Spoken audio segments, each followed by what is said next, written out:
Hi friends, అందరికీ నమస్కారం. Friends, ఈ వీడియోలో రెండు తెలుగు రాష్ట్రాలకు సంబంధించిన వెదర్ అప్డేట్ ఇప్పుడే రావడం జరిగిందండి. వీడియోలోకి వెళ్ళి వివరాలు తెలుసుకునే ముందుగా మన ఛానల్ని సబ్స్క్రైబ్ చేసుకోండి.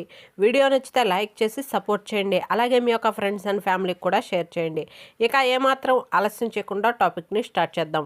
ఆంధ్రప్రదేశ్లో రానున్న 24 గంటల్లో వర్షాలు కురిసే అవకాశం ఉందని భారత వాతావరణ ఐఎండీ వివరాలు వెల్లడించింది. సముద్ర మట్టానికి 1.5 కిలోమీటర్ల ఎత్తులో ద్రోణి దక్షిణ శ్రీలంక నుండి నైరుతి దానికి ఆనుకుని ఉన్న పశ్చిమ మధ్య బంగాళాఖాతం వరకు ద్రోణి కొనసాగుతుందని, దీని ప్రభావంతో రాబోయే 2-3 రోజుల పాటు ఉత్తర కోస్తా, దక్షిణ కోస్తా, రాయలసీమలో పలు ప్రాంతాల్లో మోస్తారు నుండి భారీ వర్షాలు కురిసే అవకాశం ఉందని వాతావరణ శాఖ తెలిపింది.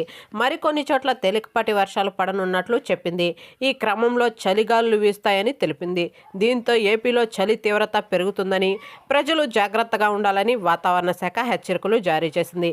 ఇటీవల తుఫాను కారణంగా ఏపీలో భారీ వర్షాలు కురిసిన సంగతి తెలిసిందే. అయితే ఇప్పుడు మరోసారి తాజాగా వర్షాలు పడబోతున్నాయంటుంది వాతావరణ శాఖ.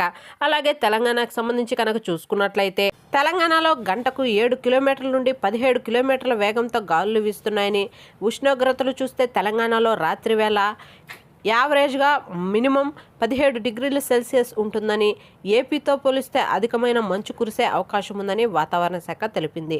తెలంగాణ ప్రజలు తగు జాగ్రత్తలు తీసుకోవాలని సూచించింది. అవసరమైతే తప్ప బయటికి వెళ్లకూడదని తెలియజేసింది.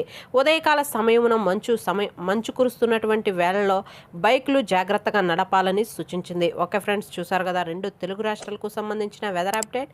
వీడియో నచ్చితే లైక్ చేయండి, మన ఛానల్ని సబ్స్క్రైబ్ చేసుకోండి. Thank you.